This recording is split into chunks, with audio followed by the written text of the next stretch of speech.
I think we need to take a step back and see what's going on.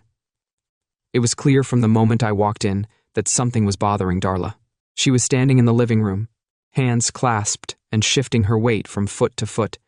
I've seen her do this plenty of times over the 24 years we've been married, so I knew something was up. Darla usually gets home from her dental work about half an hour before I do. She usually uses that time to start making dinner and changing her clothes. Today, though, she was still in her work clothes, and there was no. Darla's usual pleasant kitchen smells were missing today. Something's wrong, Dick. We need to talk. She began nervously. Dear, I replied quietly, dropping into the chair. The ball is now in her court. What's wrong? I don't have an easy way to tell you this, Dick, so I'll just blab. I want a separation, and possibly a divorce. I think a trial separation would be best, but with the understanding that it could lead to divorce in the future. All right, dear, I replied calmly. I will move out immediately. I saw Darla's jaw drop in the bedroom. I guess she'd expected more discussion and questions from me while we were married. I never failed to react to a situation differently than Darla expected. She was always amazed that she was the predictable one, not me. If my immediate acceptance of her desire for separation took her by surprise, my return to the living room less than a minute later with 2 large and fully packed suitcases made her stagger. I set the luggage by the door, pulled a piece of paper out of my pocket, and held it up. Darla, here's my new address and phone number. You can still call me on my cell phone. I only have one separation requirement. If you make love to anyone other than me, we proceed immediately to divorce. If you are just trying to find yourself, as they say, we can get back together when you do. I don't agree with just being used a few times with no consequences or punishment, and then letting you decide you want me back. I warned her with one punch, and she was out before Darla could speak. I pulled out my cell phone and dialed a number. Hello, Becky? It's Dick. I was wondering if I asked if she'd like to meet me for dinner on Friday. She laughed and said she'd be there with bells on, but she could forget the underwear. I grinned, closed my phone, opened the door and grabbed my suitcases. I left Darla standing in the living room, stunned and speechless. I strolled nonchalantly down the hallway to my car, though it wasn't a gourmet dinner. Becky and I enjoyed a nice steak before heading to my apartment. She'd just brought me to my third rapture when the phone by the bed rang, keeping me in her rather cozy love nest. Becky picked up the phone. Hello? She answered breathlessly. Darla, will he be able to call you back in a few minutes? He's in a bit of a bind right now, and he needs to relax a bit, but I think I can hurry him up. Be nice and give him half an hour. Well, just in case the train is delayed. The train arrived at the station a little later than I expected. Becky hung up the phone and started working on me with renewed energy. I continued to give her a hand as she got me where I needed to go. This time, I joined Becky for the finale. I waited for my heartbeat to return to normal and for Becky to leave me. Then I dialed the number that had been mine a couple of hours ago, my home number. Hello, Darla, she answered before I could finish dialing. Is that you, Dick? Yeah, it's me, Darla. I'm sorry, but I couldn't get to the phone when you called.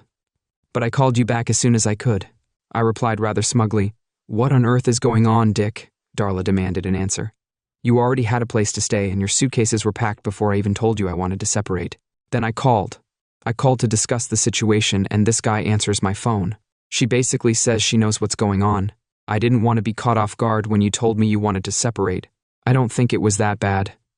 Becky's not really stupid. At least, I don't think so. I grinned, stroking her smooth ass. I guess I could ask her about it if it's important for deciding if we're going to reconcile or not. Darla blurted out, You told me we weren't going to make it. I love you, but while we were apart, this is just a test. That's not exactly what I said, Darla. I told you that if you make love to anyone else, we're definitely getting a divorce. I never said anything about not having it. You're a real piece of. Darla snapped at me. Why do you think you can play by different rules? I don't think you can play by different rules or even dictate them if you can go and sleep with whoever you want. I'm sure I'm entitled to it too. What's good for the goose is good for the gander, as they say. Of course you can, Darla. I'm just telling you it's bound to lead to. I said that I won't be a cuckold. Then I said that we should get a divorce because you slept with that girl. Shouldn't we get a divorce, Darla? I think we should file for divorce on Monday morning. That seems fair, doesn't it? Not really, Darla. Here's my reasoning. You're the one who decided we should split up. I was removed from my partner against my will. You did it of your own free will, which makes a huge difference. I told you up front that I would divorce you if you made love to anyone but me, but you never said anything like that to me. Despite all of the above, you still have the right to file for divorce if you want to. It's that simple. I concluded, but I'm not sure I want a divorce. I just want a separation to think about some things. Darla insisted. Then there's no problem. We're separated. You have what you want. I decided it wasn't fair. Darla complained. Darla, I didn't ask to be separated. I didn't want it. I wanted my life and my wife as they were. You took that away from me as a result of the separation. I'm not going to do without love, because you have some issue with me if you can come here 3 or 4 nights a week if you want, and I'll love you, but I'm not going to fall for it. I'm not going to sleep with every woman I can here. I've never heard of a couple separating like this. What kind of separation is this? I've never heard of a woman letting her husband do this. Man, love her all the time to keep him faithful. Then it wouldn't even be a separation, would it? Darla demanded. I haven't read the separation manual yet. Darla, I can see that I need to be more specific here. I am firmly convinced that I am not going to allow this separation idea.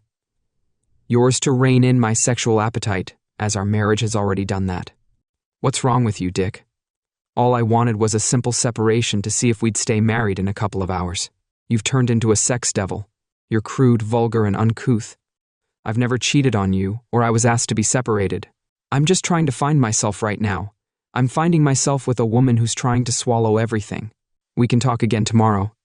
I joked as I hung up the phone. This conversation is a real turn-on. You laid down the law for your wife. Did I mishear her? She called me. I've always been pretty observant. It was natural and helpful in many ways. It prevented a lot of the surprises that constantly thwarted most people. My wife Darla, on the other hand, hardly ever noticed anything unless it affected her directly. Darla was very vocal about a new dentist who came to the clinic where she worked. He was in the final stages of a divorce from his wife, who was an unfaithful, cheating woman. At least, that's how Darla saw it. Then, a few weeks ago, Darla stopped talking about it. I had a few questions for him, but he just avoided them. It was like this new guy had fallen off the planet. Darla was silent on the subject, which excited me more than her constant chatter. Our phone was tapped, and her emails were forwarded to me. I hired a private investigator to see what he could tell me about the situation from all the evidence. There was a clear pattern of seduction. Dr. Burns was trying to get into Darla's underpants. He was getting a divorce because he had done the same thing at his previous clinic. There were even a couple of his old patients were close to accusing him of ethical violations. The guy was a scoundrel, to her credit. Darla had managed to resist so far. She refused to cheat on her husband or dissolve the marriage. Then Burns started pushing her towards separation. He argued that Darla would not cheat if she was in separation and made love to him. Consequently, I gave Darla a stern warning about having sex with anyone but me. If she cared about staying married to me, she would have to keep that out of her pants. Becky had only been my coworker. I'd been working with Becky for a few months, and we'd become close friends. She was a widow and had recently been transferred to the West Coast to be closer to her daughter and grandchildren. When I told her about my marital problems with Darla and my plan to bring things to a head, she quickly volunteered to be the other woman, reading Darla's emails and listening to her phone conversations. I learned that she was going to announce the idea of a trial separation on Friday. On Friday afternoon, I went home for lunch and packed a couple of suitcases. I then moved into Becky's apartment, as she had 2 months left on her lease. She was flying out west on Monday afternoon, so we spent the entire weekend like monkeys. I continued to watch Darla. I would seriously dump her on the side of the road if she did anything to Burns. I was a faithful husband, and he was a devoted father to our son and daughter. They both graduated from a local university and had good jobs in neighboring states. I wasn't going to be unfaithful or some kind of womanizer. I figured that if Darla wanted me back, she would have to convince me it was worth it. I wasn't going to beg her if we managed to remain a married couple. The status quo still wouldn't return. I wanted more out of my marriage. I wanted to feel loved out of favor once every couple of weeks. I wanted a woman who was willing to adapt to my desires and would even challenge me at times. I'm not going back to the monastic life. I'd just gotten to my apartment after dropping Becky off at the airport when my doorbell rang. I was more than surprised to find Darla standing there sobbing. I walked her into the apartment and sat her down. The couch sat down next to her and waited for her to speak. It took a couple of minutes, but eventually, She pulled herself together and told me what was bothering her. I've been so stupid. It probably won't surprise you when I tell you that Dr. Burns has been pushing his wedges on me for the last few weeks. You seem to know more about who I am than I do. He convinced me to ask you for a trial separation, so we could have sex, Darla told me. He said that if we were separated it wouldn't be cheating, and that you'd even treat me better when I decided to take you back. Things didn't go as planned. You were ready, your bags were packed, you had a place to live and a girl to move in with, and here I am with my brilliant idea. I'll never be able to figure it out, I think, but I think. I had a lot on my mind about what I was going to do, but I should have realized you were way ahead of me when I called you on Friday night, and this woman answered and almost admitted that you were sleeping with her. I was pretty shocked when you called back and I realized you had just finished doing it with her. It was a pretty painful moment. Darla was in tears. I spent the whole weekend thinking about what you said and gradually realized. I realized that you had honestly framed the situation for me. I was the one who asked for the separation, not you. I had planned to spend a few nights with Ed Burns and then let you crawl back home. You'd just be an unconscious victim of my stupid scheme.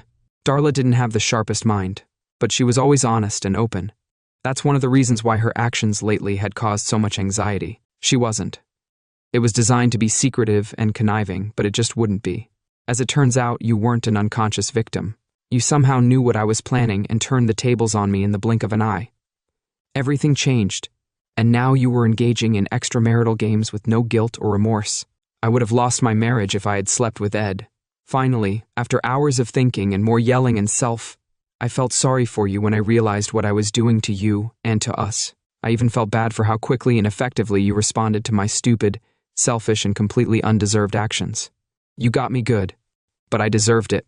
I decided to tell the good doctor this morning, when he came to work, that he was out of line. Darlak, you just scolded him and expected me to forget the whole thing. Darla, I asked, am I supposed to forget that you were willing to risk our marriage over someone you were willing to put me through hell because some guy wanted to get in your pants?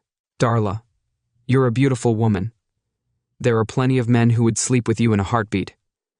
Do I have to worry about you doing it with every man who looks at you kindly? No. I'm not the one who chased Burns away this morning when he arrived. There were a couple of cops waiting for him in the car park. He was arrested and charged with rape and other offenses. One of our patients, Mrs. Gunn, claims he molested and raped her while she was under anesthesia. The investigation led a couple of other women to report inappropriate behavior on his part. He was arrested. Darla grinned grimly. That's the risk I took for you, Dick. I can't say. I'm surprised, Darla. It was pretty obvious to me that he was a Y-hound with the scruples of a street cat. Now he's out of sight, and you think I'm going to forget all about it. No, Darla. I was hoping you'd keep your word. If you had lied to me, I've never lied to you, Darla, and I always try to keep my word. I just don't know what you're talking about, I replied, confused. You told me that I could. You said you wanted me to come over 3 or 4 nights a week so we could sleep together. I remember you saying that it would save you from having to talk to other women and ask them to share your bed. Darla asked me about it, and I remembered saying something like that. I also told you that I wouldn't go back to the way things were. You're going to have to be more involved than just lying there and letting me use your body. That's not what I'm looking for. I must say, that really appeals to me, especially after I've experienced exciting and pleasurable sex. That's when each partner is trying their best to please the other.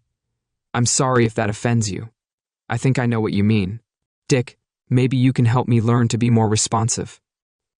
Becky was probably at that moment flying over Colorado and had no intention of ever coming back. I didn't know any other women who could let me. I love myself, and I really loved Darla, so I knew I had to make a decision. It's a deal, Darla. I've made a vow that there will be no other women as long as you are my personal wife. I want to emphasize the word personal. I won't even let you flirt with another man without my express permission. No problem, Dick. Darla squealed. I can't believe you're willing to give up that other woman for me, but I'm so glad you did. You won't regret it. This is a big decision for me, Dick.